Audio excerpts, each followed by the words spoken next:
Welcome to toy-polloi. Hello and welcome to another video from toy-polloi, and this is part 2 of the restoration of Optimus Prime. In front of me here we have a G1 Optimus Prime, and in part 1 you'll have seen me take apart and restore this trailer section for him, and that went all pretty well. Now the cab section, this is the cab that I started with. As you can see, I didn't start with much. I had this part and this left fist, and off eBay I was able to pick up another cab which was missing pretty much all the opposite parts to what this was missing. So basically it's got no head, and really that's about it. The front section of the grille is also broken, but it's a good starting point. So this is what we're going to use as our basis to rebuild this Optimus Prime. Now really the major bit that I was missing on this cab was this front grille, but very kindly Joe Demons has sent me a new cab section there, new front grille. You can see that doesn't look too bad. It's got a little bit of chrome wear, but it isn't broken, so that's a great starting point. I'm still missing all of the accessories, but as I said in my previous video, I'm still hoping to find those at some point. So the first thing we need to do is actually to take the cab apart so we can clean it. As you can see, this one is pretty filthy. There's a lot of dirt and grime in it. In fact, there's dirt and grime pretty much everywhere you can see, and all of the paintwork which is on the front part of the cab, that's made out of metal, and his feet is chipped and damaged, so we're going to sort out repairing that, and then we'll look at sorting out the chrome. But I think the first thing we need to do is to actually take this cab apart, so let's deal with that first. Now the great thing with G1 transformers is that they're all held together with screws, so all you're going to need is a small Phillips screwdriver, and we can start undoing the screws on the backs of the arms, or anywhere really. There's no great sort of perfect starting point. Today I'm going to start with the arms, just because once you get the arms off it makes everything else a little bit easier. So we'll start with the left arm here. Make sure you have a little pot ready, because then you can store all of the screws in it, and just sort of keep a track as you go of where the screws come out. Some of the screws will be longer than others, so just make a note of where those are. But it's really just a case of unscrewing everything, and you'll find that he will come apart pretty easily. So there you go, the first two screws out, and once you've got those out you should be able to pull apart this arm section. Now I'm not worrying too much about the stickers, because I'm actually going to replace all of these. These are pretty beaten up stickers, and I didn't really think they were worth saving, so really I'm not going to worry if they get damaged while I take it apart. So there you go, that's the first bit you can see has come undone. Now this is a key piece actually. There's a small bit of metal in here that is spring loaded, which sort of holds the little ratchet mechanism in place. It does tend to stay fixed to this front panel, but if it doesn't, you just have to remember this is where it goes. Generally when I'm taking a toy apart I will take photos as I do it, but obviously as I'm filming this I can refer to the footage that I'm filming. So there's the first arm. Let's take that one off. And here is the lower arm, so again we can just undo the two screws on the side of this,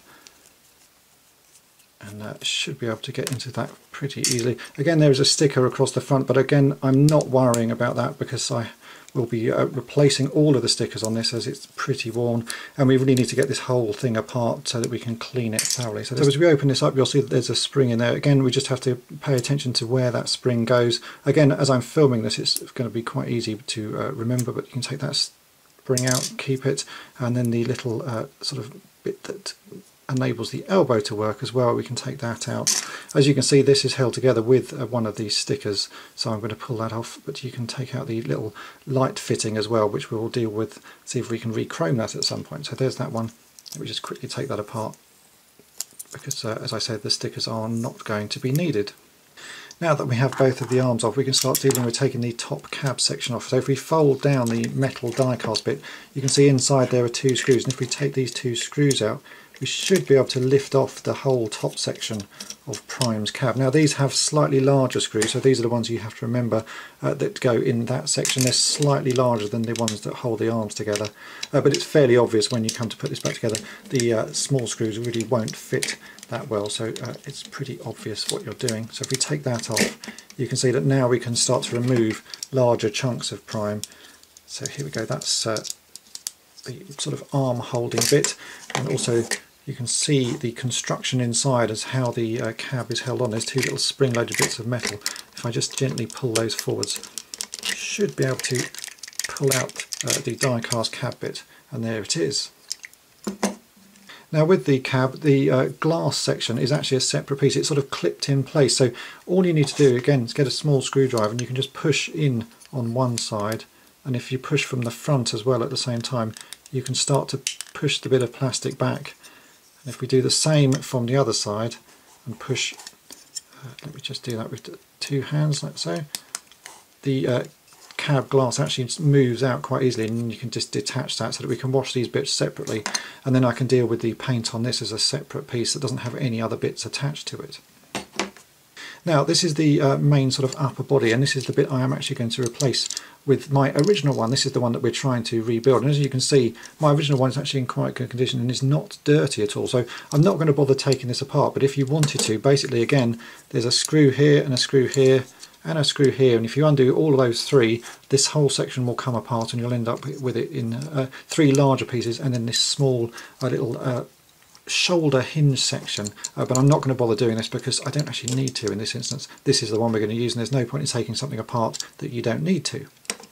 Now we move on to the lower section of the cab, and we need to, again, there's two screws on the left hand side. As you can see, there's one down the little hole there and another one just behind the wheel here. Now this one's a little bit awkward to get to because it really means that you need to remove this tyre. Now sometimes these tyres perish over the years. I'm hoping this one's not too bad. As you can see, it's cracking a little bit, so I think the plastic is slightly perished on that, but there's not a lot we can do because we do need to remove that tyre. Luckily, because I've been rebuilding this, I have spare tyres on the rear trailer section, so if I did damage that, then I would use one of those, but I think that's actually come off reasonably well. So we can now get in there and again just use the screwdriver to undo those two screws like so. And we can then get the front section of the cab apart. Let's try and tap those screws out. There we go.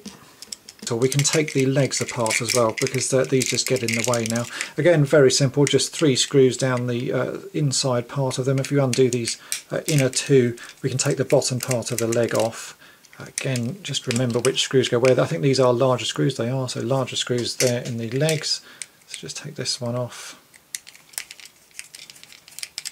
And then the 2 sides of this lower part of the leg should come apart like so.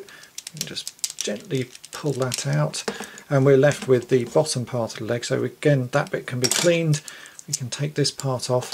Now this metal bit, again, I'm going to respray because there's quite a lot of damage to it. So we just have to undo the screw here to take the plastic portion of the toe out. Let me just do that. So you can see there's a plastic portion here and a metal portion here. So this part we'll clean up, and then I'm going to strip the paint off that and get that repainted.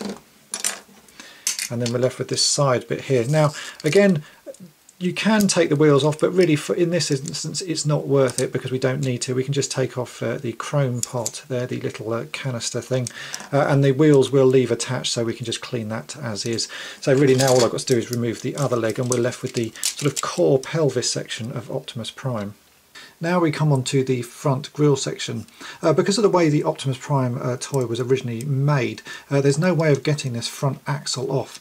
The little washers on either end were sort of pressure pushed onto the main axle bar, and even with a strong pair of pliers and some heavy twisting you can't get it off. The only way I can see of removing this axle is to actually drill out the end here and then recreate it with something, but for this restoration I don't really want to do that because I only have this one cab. If I had another spare cab that I could do some tests on, I might look at taking this apart in a different way, but as this is my only one, I'm going to do it the only way I know how, which is just to remove this front grille so that we can swap in the spare one I have here, which isn't broken. So to do that, what you're going to need is a flat screwdriver. You want to put the legs at a slight angle. You don't want them in the sort of flat position like that. You don't want them fully down, because then you can gently push in your flathead screwdriver into the gap there, because you've taken the 2 screws out, and twist.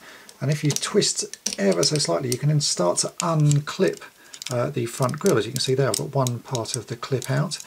And then we've got to do the similar bit on the top, so we've got to pull this apart, and you'll see that it's starting to come out, and you can gently squeeze this top section out like so, so it's now out.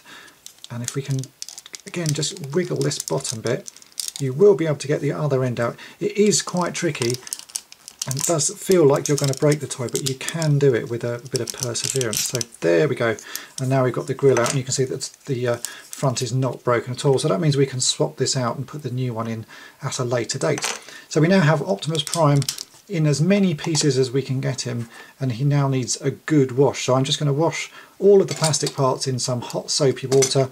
I'm also going to clean these die cast bits before I strip the old paint off, but first up let's get all the plastic parts clean and ready so that we can put him back together at some point, and then we can deal with the metal bits.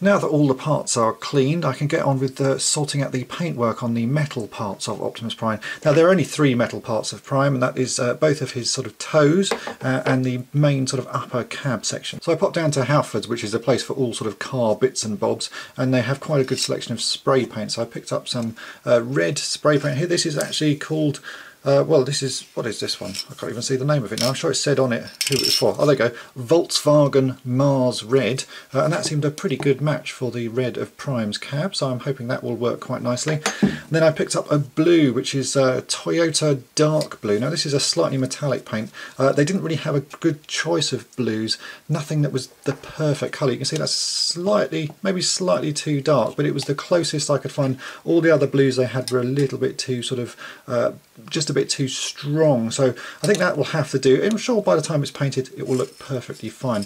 So what we're going to do now is strip the paint off these. I'm going to be using some nitro Moors, which is quite nasty paint stripper type stuff, so I'm going to go and do that out in the garage, strip off all this old paint, get it down to the bare metal, and then we can sort out putting some primer on and then painting it the correct colour. So let's go and get these stripped of the original paint.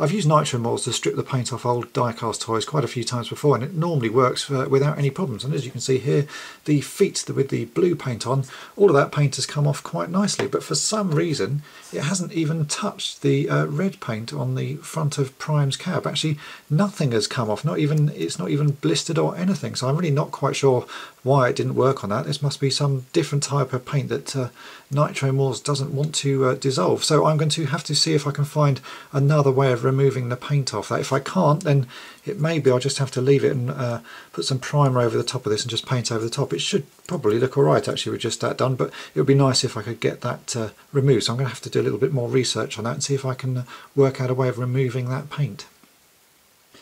In the end, I was able to remove all the paint, the red paint off Optimus Prime's cab front using oven cleaner, just a normal Mr. Muscle oven cleaner. You spray it into a glass jar and then drop this in and leave it for a few days, and it does remove the paint, but it did take an awful long time. As you can see, there's still little bits of red on the inside.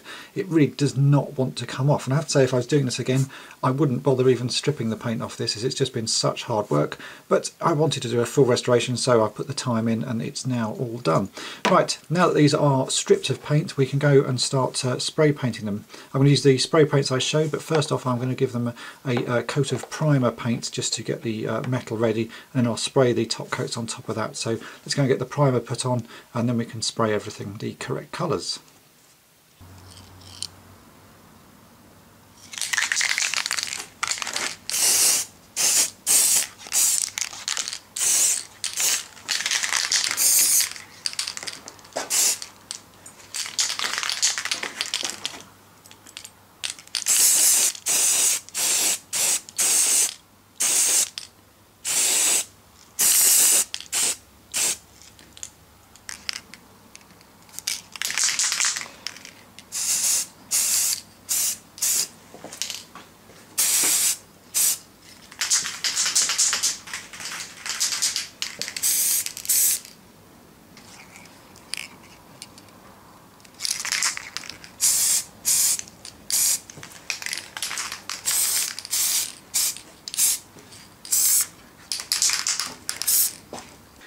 Between waiting for all the coats of paint to dry on the metal die-cast sections, I can get on with fixing the chrome on the chromed areas of Optimus Prime.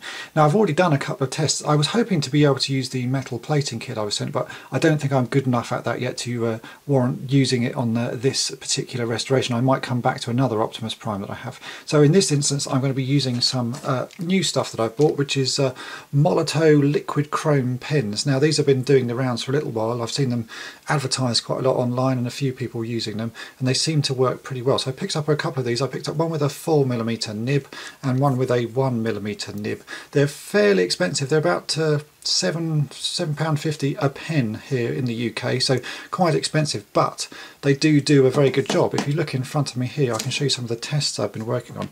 Here is one of the smokestacks before I've done any work on it. You can see it's pretty worn, and here is one where I have used the chrome pen on one side of it. You can see that is a pretty nice finish on the chrome. If I turn it around, you'll see again it's a bit worn on this side because I've yet to do this side, but that actually gives a very nice result, and that is just from one of these pens. I've done a couple of other little tests. If we take the little gas tanks here, you can see this is one that I've not done, so quite worn, and I've done the top side of this one, so you can see that's a nice bit of chrome. And if I turn it over, again worn on the bottom, but again the surface that it gives is pretty good. So I'm going to do all of these using these Molotow liquid chrome pens. Now, there's a sort of trick with these. Do a little bit, let it dry, and let it dry for quite a long time, because if you don't let it dry enough and you touch it, you'll leave fingerprints in it. So leave it for a good few hours between each coat and you should be okay. And I tend to not do the whole thing in one go, so I'll do one side, leave it to dry, and then turn it over so I can easily touch the other bits, so I don't leave any fingerprints, because these are fairly fiddly objects. It might even be better to use a pair of pliers just to hold little bits like this, but you can get some good results. So let's get going, and we'll chrome up this. Again, it's going to take quite a while, but it is worth doing. So first up, we'll do the other side of this little smokestack here. Again, I'm just going to hold it carefully and then gently draw the chrome along the areas I've not done.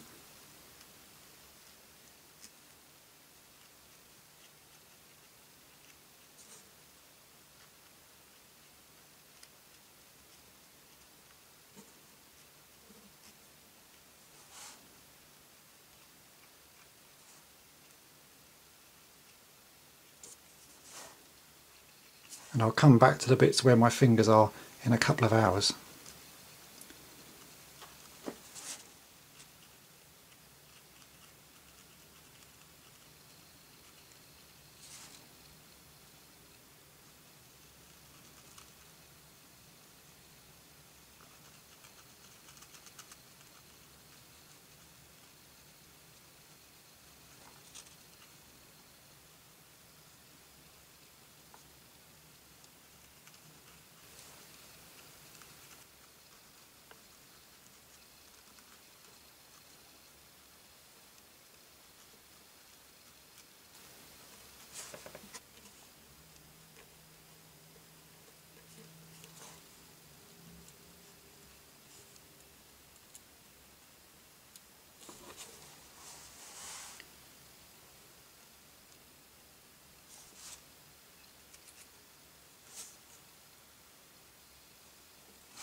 And now I'm going to use the 1mm one. The reason I bought a 1mm one is if you look at the tanks of Prime, it's got some very thin grooves and the thicker pens won't go through. So I'm hoping that this 1mm one will enable me to draw through the little cracks there.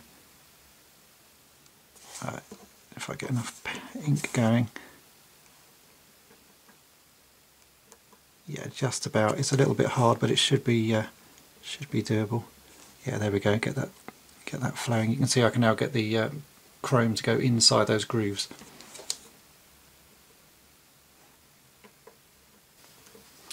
I'm also going to use the chrome pen to try and touch up the legs. The legs aren't in too bad condition. There's a few little bald patches on it, so I reckon I should just be able to touch these up again using the pen. It should be good enough for what I want when this is all finished.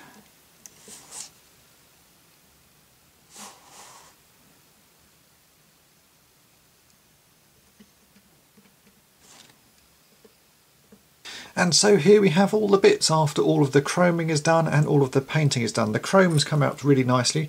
I'm actually quite impressed with how well those pens have worked. They give a pretty good finish. It's nice and shiny and looks pretty much like the original chrome, so I'm very happy with those. Also the paint that I've done has come out pretty nicely as well. This is the cab front, as you can see, repainted. Now this took, well, it had one coat of under sort of primer and then 2 or 3 sort of thin coats of the red car paint and then 2 or 3 thin coats of a lacquer over the top of it to give it the nice shine, and that's a pretty good finish. The feet as well has come out pretty good. Now this blue, as I was sort of said at the start, it isn't a perfect match to the blue. It's actually come out a little bit lighter than I thought. I was expecting it to be a bit darker than this, but it's come out a little bit lighter. So it's not a perfect match, but the finish is very nice. So I think it will do. I might see if I can find a better match of paint at some point, but for the moment I'm pretty happy with that, and the finish is lovely, which is really what I was going for. So there we have all the pieces ready to put Prime back together again. As putting Prime back together is going to be quite a long process, I'm going to leave that till part 3 of this video series. This part has already been quite long and drawn out, so I don't want to drag it out any longer. But as you can see, we have all the bits ready. It's now just a case of putting him back together. I'm still missing quite a few of the accessories for Prime. I just have his left fist still, so if you can help me out with those, then please do get in touch. And if you found my videos interesting, would like to help out toy-polloi, then please check out my Patreon page. The link to that is in the description for this video. And thanks for watching. Thanks for watching toy-polloi. Subscribe for more great videos. You can also follow toy-polloi on Twitter and Facebook.